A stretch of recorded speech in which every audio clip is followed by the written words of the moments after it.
네, 오늘은 이 본문의 말씀을 가지고 주의 자녀의 권세라 제목으로 말씀을 드리겠습니다. 오늘 12절에 보니까 영접하는 자 곧 그 이름을 믿는 자들에게는 하나님의 자녀가 되는 권세를 주셨다, 이렇게 말씀하셨습니다. 예수님을 영접하여서 그 말씀을 믿고 살면 심판과 저주의 죄인이었던 우리가 하나님의 자녀가 되는, 그렇게 신분이 바뀌고 큰 권세를 얻게 되는 것이다 하는 거예요. 그 군에서요, 별을 달면 그를 장군 또는 스타라고 하죠. 이 스타가 되면 크게는 40가지, 적게는 200가지가 바뀐대요. 호칭에서부터 장군, 각하, 제독 뭐 이렇게 부르고, 또 참모들이 막 생긴대요. 부관, 비서실장, 근무병, 공관병은 물론이고 또 고급 승용차가 나와가지고 그 승용차 타고 나고, 지휘용 헬기도 주어지고, 장성이 참석하는 의전 행사에서는 행진곡이 막 연주가 되는 거예요. 그러니까 막 예포가 발사되고, 전역에서도 국가가 그를 보장하고, 죽어도 국민묘지에 묻히는 거예요. 세상의 신분도 바뀌면 그러한데 예수 믿어 하나님의 자녀가 되었다는 것은 엄청난 권세가 있다, 이런 것입니다. 그러나 그 권세를 모르면 엄청난 손해겠죠. 그 어느 목사님이 달동네 판잣집에 사는 할머니 집사님을 신방을 했어요. 그 할머니는 혼자서 파출부 일을 하면서 아주 어려운 삶을 살아가고 있는데, 그 할머니가 너무 가난해가지고 가보니까 막 추운 겨울에도 연탄을 못 대가지고 냉방으로 살고 있더래요. 방에 보니까 도배도 못하고 우중충하더래요. 예배를 일단 드리고 나서 이렇게 보는데, 목사님은 그 할머니가 너무 안타깝고 불쌍해서 이렇게 방 안을 이렇게 둘러보는데, 벽에, 어느 벽에 이렇게 벽에 액자가 걸려 있어요. 그게 뭔가 하고 궁금해 가까이 와서 보니까 엄청난 금액의 수표더래요. 근데 그 액수가 이게 서울에서 집 한 채 사고 남을 돈이래요. 그 돈 은행에다 예금만 해두면 그 이자만 갖고도 뭐 죽을 때까지 먹고 남는데, 그렇게 큰 액수더래요. 그래 깜짝 놀랐지. 이 수표가 어디서 났어요? 그랬더니 그거 아무것도 아니에요. 별거 아니에요. 여기 부자 할아버지가 계셨는데 할머니도 안 계시고 자식들 모두 외국에 가고 병관을 못 하는데 제가 그분 병관을 몇 년 해드렸어요. 근데 그분이 얼마 전에 나를 부르더니 이걸 쥐어주면서 잘 간직하시오 하고, 그러고서 얼마 있다가 돌아가셨답니다. 그래서 그걸 잘 간직하려고 어디다 두기도 뭐하고 해서 액자를 넣었다는 거예요. 그래서 벽에다 걸어놨다는 거예요, 기념으로. 그분이 기념을 해놓으라고 해서. 아이고 집사님, 이거 큰 돈이요. 이 돈이면 집도 사고 연탄도 사고 쌀도 사고, 집사님 끼니 걱정 안 하고 평생 파출부 이래도 안 해도 돼요. 이게 큰 돈입니다. 그러니까 집사님이 안 믿어. 에이, 그게 무슨 소리예요 목사님, 그냥 쪼가리죠. 그러더래요. 아니요, 이거 수표라고 하는 건데 이거 은행에 가면 그냥 엄청난 돈을 줄 겁니다.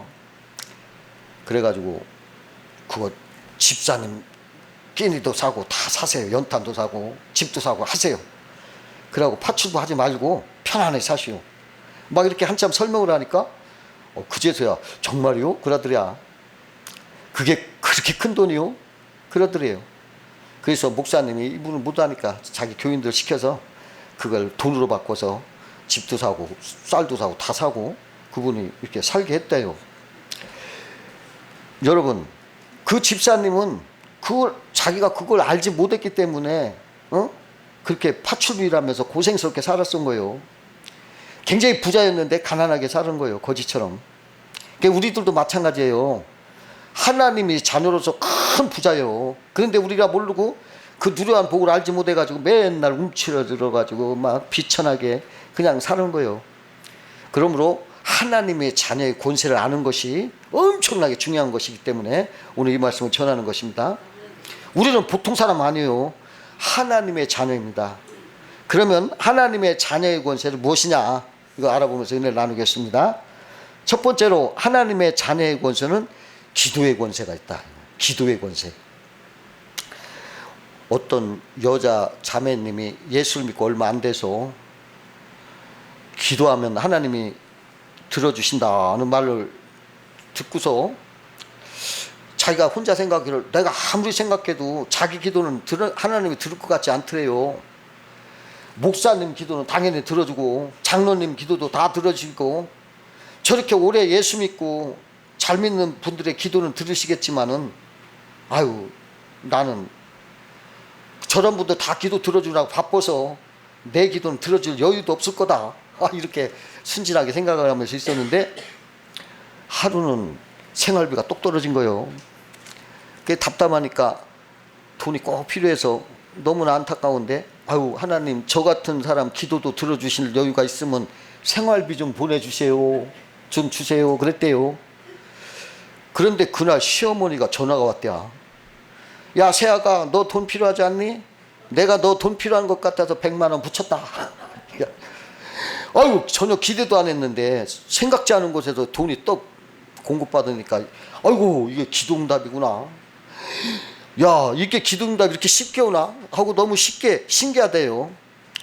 근데 또 얼마 지나다 보니까 이제 또 돈이 떨어졌는데 아유 갓난에게 애기 우유를 못 살 돈이 그 혹시나 은행에 가서 잔고를 봤더니 없더래요. 아이고 그래서 마음이 좀 아팠죠. 그 마음속으로 하나님 우리 우유 살 돈 좀 주면 안 되나요? 하고 생각만 했대요. 그러면서 이렇게 돌아왔는데 아유 잘 아는 사람이 거기 앞에 있더래야. 그래서 아유 여기 왜 왔느냐 막 이렇게 친절한 막 반갑게 하다가 그 사람 그러더라. 돈을 야 이거 우유값이라 하시오.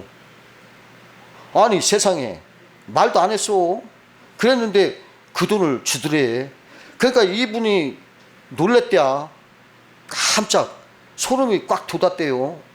정말 하나님 내 기도뿐만 아니라 나의 생각까지도 깨뜨려 보시는구나. 이렇게 깨달았대요. 하나님의 자녀의 권세 이런 거예요. 갈멜산 꼭대기에서 이방신을 섬기던 사람 850명이 혼인신을 당해서 기도했지만은 그 기도를 하나님이 들었어요? 안 들었어요? 안 들었어요. 하나님의 자녀가 아니었기 때문에요. 그러나 엘리야는 기도할 때 혼자 초라하게 기도했지만은 하나님 그 기도를 들어서 승리하게 하셨어요. 그러니까 하나님의 자녀가 된 자는 기도의 권세가 있어요. 우리가 하나님 아버지 앞에 나가서 예수 이름으로 나가기만 하면은 놀라운 일이 나타나는 거예요. 하나님이 뭐라고 하셨냐면 너희가 내 이름으로 무엇을 구하든지 내가 시행하리니 이는 아버지로 하여금 아들로 인하여 영광을 얻으시게 하려 함이라. 내 이름으로 무엇이든지 내게 구하면 내가 시행하리라. 무엇이든지 무엇을 구하든지 내가 시행하리라. 엄청난 약속을 주셨어요. 여러분한테. 이거 아시셔야 돼요. 랜돌프 버드라는 심리학 박사가 기도가 우리에게 병의 치료는 얼마나 영향을 주는가를 한번 과학적으로 증명해보고 싶어서 그 사람이 393명의 환자를 심장병 환자를 두 그룹으로 나눴어요. 한 200명, 200명 이제 거의 이 정도로 나눴어요. 그리고서 한 그룹에게는 기도하는 사람들한테 이분들을 위해서 기도 좀 해달라고 부탁을 했습니다. 그리고 다른 그룹에게는 그런 말 안 하고 그냥 평상시대로 살게 했대요. 그러고서 10개월 후에 그 중보 기도를 받은 거기를 조사했더니 받지 않은 사람들보다 이 항생제 주사를 5분의 1분에 안 맞더래요. 그만큼 좋아져서. 그리고 폐에 그 물이 찬 것도 그쪽보다 3분의 1로 줄었더랴. 그러니까는 과학적으로 증명이 된 거죠. 그러니까 예수 안 믿는 의사들이 뭐라고 하냐면 어우 이 연구는 충분히 검증을 받았는데 그렇다면 우리 의사들이 처방 전에 하루에 3번 기도하시오라고 적어야 되겠습니다. 그러더래. 기도는 하나님의 자녀들에게 주어진 권세와 특권입니다. 이것을 활용할 수 있어야 돼요. 그 미국 중부에 작은 건설업체를 운영하던 CEO 사장이 있었어요.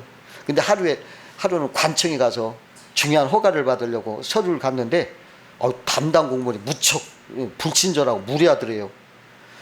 그래서 급하고 중요한 서류니까 좀 서둘러 처리 좀 해주세요 하고 공손하게 말하니까 대뜸 화를 내면서 이봐요, 여기가 당신들만 처리해 주는 곳인 줄 알아요? 지금 당신 전에 들어온 서류들이 너무 밀려서 적어도 그 2년 걸립니다. 당신 서류가 처리되려면 2년 기다리시오. 그러니까 CEO가 너무 큰일 났어. 그렇게 기다릴 수가 없으니까 아우 2년은 너무합니다. 우리 사업이 큰일 납니다. 좀 더 빨리 될 수 없을까요? 하니까 공무원이 더 화를 내면서 이렇게 말하대. 아니 이 사람이 하늘이 두 쪽 놔도 안 되는 거요. 이러더래. 하지만 크리스천 CEO가 마음을 진정시키고 말했어요. 할 수 없지요. 하지만 저는 하나님을 믿는 사람입니다. 저는 최선을 다해 서류를 준비했으니 이제 이 서류가 좀 더 빨리 처리될수록 기도하겠습니다. 하나님이 도와주실 줄 믿습니다. 그러니까 공무원이 캬 하고 비웃고 냉소적인 웃음을 띄워 말해. 아이 마음대로 하시오. 한번 어디 한번 실컷 기도해 보시오. 내가 이곳 책임자로 있는 한 이 서류 2년 안에 절대 처리될 수 없을 거요.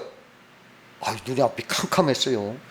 그러면서 기도하며 최선을 다해 제출했는데 이거 안 되니까 나중에 이제 기도를 해야겠다 하고서 막 기도를 하기 시작했어요. 그 사람이. 근데 한 달 후에 그 CEO한테 전화가 왔어요. 빨리 관청으로 오라고. 다시 들어오라고. 그래 갔더니 그 공무원이 말하더랴. 당시 서류 끝났어 그래. 허가가 났으니까 이 사업 프로젝트를 진행해 줬어 그러더래. 그래서 깜짝 놀랐지. 이게 웬일이냐. 아니 2년 안에는 절대 안 된다고 그러시지 않았어. 그러니까 공무원이 하는 말이 물론 그랬어. 그런데 이상한 일이 생겼어요. 아니 당신이 간 다음부터는 이 생각이 이 말이 귀가 떨어지지 않는 거요. 자꾸 그 말이 자꾸 생각나는 거요. 떠나지 않고 아침에 일어나도 그 생각, 커피 마셔도 그 생각, 밤에 잘 때도 그 생각. 내가 하루에도 수십 건 넘는 이런 케이스를 다루는데 왜 하필 당신 케이스만은 이렇게 생각이 안 지워지는지 제가 알 수가 없어서 아이고 내가 이제 당신 생각에 지긋지했어요. 자 이 서류 빨리 가져가시오. 빨리 돌아가시오 하더래. 하나님께서 하신 거죠. 여러분 현대판 뭐요? 과부와 불의한 재판관 이야기가 벌어진 거지. 그 어느 장로님이 사업자 골프를 하는데 골프가 너무 잘 안 되니까 막 투덜거렸대요. 그러니까 그 믿지 않는 상대방 골프 치던 사람이 왜 걱정하노? 기도할 수 있다는데. 그러더래요. 예수 믿지 않는 분 어떻게 그 말을 하냐 했더니 양재동 가봐라. 거기에 그런 말 써있더라. 오래전에 지금도 있으려나 모르겠네요. 그 양재동 거기 서초 터미널 가까이 갔을 때 거기 고속도로 옆에 왜 걱정하십니까? 기도할 수 있는데 이 말 있어요. 그게 이제 서울 고속도로 옆에 그런 여운각 그 기장각 대표가 여운학 기장각 대표가 자기 건물 위에다 그걸 세웠어요. 그 많은 사람들이 고속도로를 타고 가면서 서울 오고 갈 때 그걸 읽는다고 그래요. 그리고서 그거 말에 기도를 용기를 얻어서 막 기도해서 응답이 많았다고 합니다. 그렇게 간증을 하더래요. 모든 게 하나님이 하시는 거예요. 걱정하지 말고 기도하세요. 아이고 이거 이 세상 참 나 이거 더러워. 그거 하나님이 하신 거예요. 그거 어떻게 안 내가. 그냥 기도하세요. 기도하라고 기도거리 주신 거예요. 그 불평한 대신 하나님 못 보겠어요. 눈 뜨고 못 보겠어요. 아이고 좀 이런 나라 좀 정의롭게 해달라고 기도하세요. 하나님이 응답하시는 거예요. 괜히 그 생각하면서 잠도 못 자고 괴로워하는 거 혼자 벙신들이라는 거예요. 그러지 말고 기도하세요. 하나님이 처리하세요. 두 번째로 주의 자녀의 권세는 평안과 기쁨을 누리는 권세요. 예수 믿으면 제일 먼저 마음에 평안이 와요. 그냥 교회 나온 것 뿐인데 예배 드린 것밖에 없는데 마음이 평안해. 왠지 모르게 즐거워. 예배 드리고 집으로 가면서도 마음이 막 즐거워 기뻐 즐거워. 집에 있어도 기쁘고 일을 해도 기뻐. 한 주간 그냥 기뻐서 지나갔어. 이전에 경험하지 못한 일을 체험하는 거죠. 이게 하나님의 자녀가 누리는 권세입니다. 예수님은 요한복음 14장 27절에 평안을 너에게 끼치노니 내가 너에게 주는 것은 세상에 주는 것 같지 아니하다 그랬어요. 너희는 마음에 근심하지도 말고 두려워하지도 말라 했어요. 예수님이 주시는 평안은 세상에 주는 것 같지 않다. 그렇기 때문에 그 평안이 마음의 근심도 씻어내고 두려움도 극복하게 되는 것입니다. 이게 사도 바울이 그러잖아요. 평안이 너무 넘치니까 감옥에서도 하나님을 찬송하라 기뻐하라. 빌립보서 4장 4절에 주 안에 항상 기뻐하라. 내가 다시 말하노니 기뻐하라. 그런 거 어디서 한 줄 알아? 감옥 안에서 한 거예요. 감옥에 나오야 기쁘지. 들어가서 있는데 왜 기뻐? 그런데 예수의 권세가 있으니까 감옥 안에서도 기뻐하는 거예요. 이게 하나님의 자녀의 권세예요. 그 사업가이기도 하고 또 변호사이기도 하고 대학 교수였던 시카고의 스페폴드라는 사람이 있었어요. 근데 어느 날 아내가 건강이 나빠져서 병원에 가니까 의사가 쉬라고 이렇게 하니까 이번에 한번 우리 온 가족이 유럽에 여행을 갑시다. 그래서 여행을 계획했어요. 그리고 떠나기 바로 전에 남편에게 급한 일이 생겼어. 하는 일이 많으니까.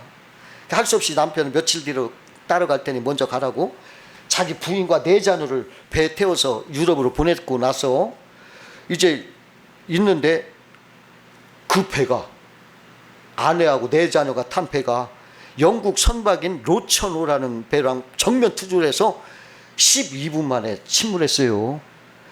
근데 부인은 어떻게 익사 직전에 기적적으로 구조가 되고 내 자녀는 그만 거기서 죽었어요.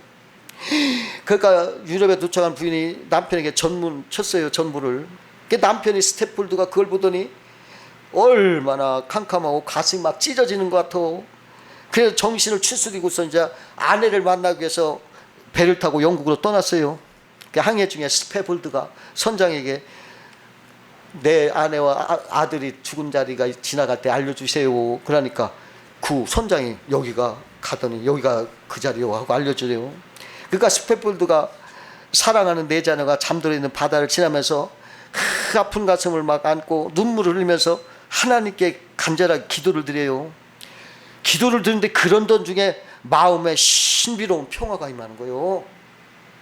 신비로운 평화가 임하니까 그 주님의 평안이 마음에 충만하게 되니까 그 사람이 막 펜을 빨리 잡아서 쫙 썼어. 그게 오늘 부른 노래예요. 찬송 413장.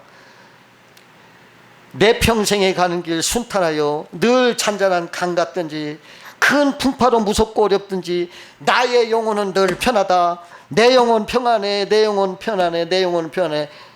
이 노래요. 이게 413장. 그분이 쓴 그분이 그 평안을 느끼고 하나님의 자녀에게는 평안과 기쁨을 누리는 권세가 있어요. 이 권세는 어렵고 힘든 일이 있어도 이겨나가게 되고 나중에는 죽음에 붙어도 영향을 받지 않아. 죽음도 이겨. 그 평안이. 이것이 하나님이 우리에게 주시는 자녀의 권세예요. 그 2대 총장을 역임했던 김환란 박사님은 운명하실 때 사람들에게 내가 죽거든 장송곡을 부르지 말고 그 대신 승리의 개선가를 찬송가를 힘차게 불러다오. 그래서 그분 장례식에 막 찬송을 막 힘차게 막 불렀어요. 여러분 이게 하나님의 자녀의 권세입니다. 세 번째로 하나님의 자녀의 권세는 성령의 인도와 동행하심을 누린다는 거예요. 사람은 힘들고 괴로울 때가 있죠. 혼자 있을 때. 근데 예수 믿으면 외롭지가 않아요. 성령께서 도와주시는 거예요. 함께 하시는 거예요. 성경에 보면 성령의 역할이 많아요. 그 중에 우리는 성령은 우리를 막 많이 도와주는 거예요. 그래서 보혜사 이런 말은 헬퍼, 돕는 자라는 뜻이요. 우리 인생길에 우리를 언제나 곁에서 도와주신다는 거예요. 그 하나님의 성령이요. 그래서 하나님의 자녀가 되면 성령이 우리를 함께해서 인도를 해요. 성령께서 나와 동행하셔요. 고아와 같이 버려두지 아니하겠다고 말씀하셨어요. 낙심하는 이들에게는 위로가 되어주시고 좌절에 빠진 이들에게는 힘이 되어주시고 믿음이 떨어지는 이에게는 믿음이 바로 서도록 도와주시고 고난과 박해를 당하는 사람에게는 그 모든 걸 이기고 승리하도록 도와주시는 것이 성령이에요. 심지어 성령께서는 무슨 말을 해야 할지도 가르쳐줘. 어느 분은 자식이 기도를 잘하지 못하는데 막상 기도하니까 술술술술 막 나오더랴. 자기도 모르게. 그게 성령의 역사예요. 성령께서 무슨 말을 해야지 알려주시는 거예요. 기도를 못하는 사람도 기도하라 하면 잘해야. 왜냐 성령께서 막 벌어져. 여러분 기도할 때 걱정하지 마세요. 성령님 의지하고 이거 난 몰라요. 그냥 하면 하나님이 다 알려줘.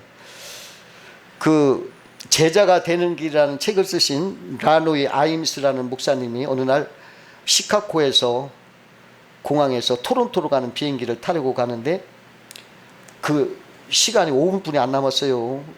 비행기를 옮겨 타야 되는데 토론토 비행기를 옮겨 타는데 근데 그날따라 막 사람이 너무 많은 거예요. 그러니까 이게 비행기를 놓치게 생겼어. 놓치면 이제 그 말씀 전하는 시간에 맞지 못하니까 이거 낭패지 낭패. 아이고 이거 어떡하나고 막 조밀조밀 하는데 어떤 제복인 항공사 직원이 목사님을 부르더랴. 아, 왜 이렇게 조급하게 하십니까? 그러더랴. 아유, 제가 토론토 비행기를 타야 되는데 이렇게 막혀서 나 꼼짝 못하고 큰일 났습니다. 그랬더니 그 사람이 그러더랴. 손님, 내 옆에만 꼭 붙어 있어. 제가 가는 대로 따라오기만 되면 만사가 해결돼요. 제가 그 비행기 기장입니다. 그 비행기 기장이 따라오라는데 뭐 걱정 있어. 그분이 비행기를 몰고 갈 사람이. 그렇게 하나님이 붙여주시더랴. 이게 성령의 역사요. 그냥 우연한 거 아니에요. 믿는 자에게는 성령의 인도와 동행을 하신 거예요. 영은 보이지 않지만 하나님이 그 손길로 하신 거예요. 요런 걸 알아야 기독교인이요. 맨날 우연히 그렇지 뭐. 에이, 살다 보면 그런 일도 있겠지. 이런 사람은 기독교인 아니야. 이게 하나님이 하셨구나. 아이고 감사합니다. 나와야 돼. 네 번째로 하나님의 자녀의 권세는 상속의 권세가 있어. 미국 경제 전문지 포브스가 몇 년 전에 세계갑부 순위를 발표했는데 그 당시 1위가 아마존의 제프 베이조스 회장이래요. 그 재산은 하나로 139조 원이랍니다. 그의 상속자는 얼마나 많은 돈을 상속받을 거예요. 우리는 상상도 못할 거예요. 그러나 우리는 그보다 더 상상할 수 없는 우주 만물 대신 하나님의 상속자란 말이요. 그것들은 껌값이요. 하나님에 비하면. 누구든지 예수님을 믿고 하나님의 자녀가 되면 하나님의 상속자가 돼요. 로마서 8장 17절에 자녀이면 또한 상속자 곧 하나님의 상속자요 그리스도와 함께한 상속자니. 말씀. 하나님의 자녀는 우리는 하나님의 상속자이니 엄청난 상속을 받을 사람이라는 거예요. 하나님 아버지의 모든 것을 이어받게 될 후사라는 거예요. 후사. 여러분, 대기업의 회장 자리를 이어받게 될 후사는 얼마나 대단합니까? 또 한 나라의 왕을 이어받을 후사는 얼마나 놀랍습니까? 그러나 우리는 그 정도가 아니요. 우리는 하나님의 후사요. 만물을 창조하시고 주재하시는 하나님, 그분이 후사요. 또 이런 말 했어요. 그리스도와 함께한 후사다 그랬어요. 우리는 하나님 아버지 나라를 예수 그리스도와 함께 공동으로 이어받을 상속자라. 아이고, 우리 같은 죄인이 예수 그리스도와 함께 그 상속을 받는다. 야, 이거 무한대의 그 축복이에요. 그러니까 종교개혁자 마틴 루터가 이 말씀을 깊이 묵상하다가 기록하여기를 뭐라냐면, 이 말씀은 차라리 황금문자로 기록되었으면 더 좋을 뻔하였도다. 너무나도 위로가 넘치고 큰 소리로 찬양할 만하다. 막 이러면서 막 감동했어요. 사도 바울도 고린도후서 10장에 보면 셋째 하늘이 낙원으로 이끌려갔을 때 거기서 그거 말로 표현할 수 없는 영광스러운 광경을 보았습니다. 말로 가히 이를 수 없는 아름다운 말을 들었는데 사도 바울은 하나님 나라의 영광스러운 그 은혜의 압도를 당해서 그것이 광경을 도무지 인간의 말로는 표현할 수 없다 그러면서 말을 표현을 못했다는 거예요. 그렇게 엄청나고 놀라운 영광을 우리 모두가 하나님의 자녀로서 후사로서 우리 주 예수 그리스도와 더불어 세세 무궁하도록 누리며 살게 된다. 여러분, 이거 얼마나 큰 축복입니까? 다섯 번째로 하나님의 자녀의 권세는 고난에 승리하는 권세가 있어요. 신앙생활을 하다 보면 좋은 일만 있는 것이 아니고 고난도 있어요. 악한 사탄 원수마귀는 이러한 축복의 사람을 시기 질투해서 그냥 우는 사자로 두루 담겨 삼킬 자를 찾는 거예요. 그러나 우리는 무슨 어려움을 만나도 절대 믿음을 포기하지 말고 끝까지 주님을 붙들어야 합니다. 그것이 영광을 위하여 고난에 동참하는 것이요 충성이라 할 수 있어요. 서양 속담에 포기하지 않는 개구리는 버터를 만든다라는 말이 있어요. 두 마리 개구리가 우유통에 빠졌어요. 미끄러워서 나올 수가 없어. 한 마리는 아이고 절망이다 뭐 빠져나온 걸 포기하고 그냥 우유에 죽었어요. 빠져. 근데 한 마리는 계속 나는 살아야 돼 막 발을 저었어. 그랬더니 우유가 버터가 됐대야. 그래서 그 개구리는 살아나왔어요. 고난 중에 포기하지 말고 견뎌야 돼요. 중국 고사성어에 엎지런 물은 담을 수 없다는 말이 있어요. 주나라 재상이었던 강태공은 재상으로 발탁되기 전에는 세상적으로 볼 때 아무 일도 하지 않고 책만 보고 있던 무능한 남편이었어요. 한가한 시간에는 강에서 낚시를 했는데 낚시 바늘이 없는 낚시를 했어요. 그러니까 헛세월만 보낸 거죠. 그러니까 집안 형편이 뭐 형편없지. 강태공의 부인이 막 살려보려고 꾸려겠는데 더 이상 참을 수가 없으니까 그냥 나갔어. 남편 버리고. 너무 못 견뎌서. 근데 세월이 흘러서 강태공이 재상이 돼서 등용이 됐어요. 그가 공을 많이 세운 제후가 되어 부임하는 행차에 남편을 버렸던 부인이 머리를 조아리며 다시 부인으로 받아줄 것을 요청했습니다. 이 모습을 본 강태공이 그릇에 담긴 물을 땅에 싹 tus더니 부인에게 그 물을 주워 담아보시오. 그러니까 아내가 주워 담으면 아내로 맞이해 주겠다 그러니까 그냥 할래. 어찌할 수가 없어. 안절부절 안 돼. 그러니까 강태공이 엎질러진 물은 다시 담을 수 없고 한 번 떠난 아내는 다시 돌아올 수 없는 법이요 하고서 외면하고 그냥 지나갔대야. 강태공의 행위도 몰인정한 건 사실이지만은 고난을 끝까지 참지 않고 나갔던 부인도 영광을 기대해서는 안 된다는 거죠. 여러분 참아야 돼요.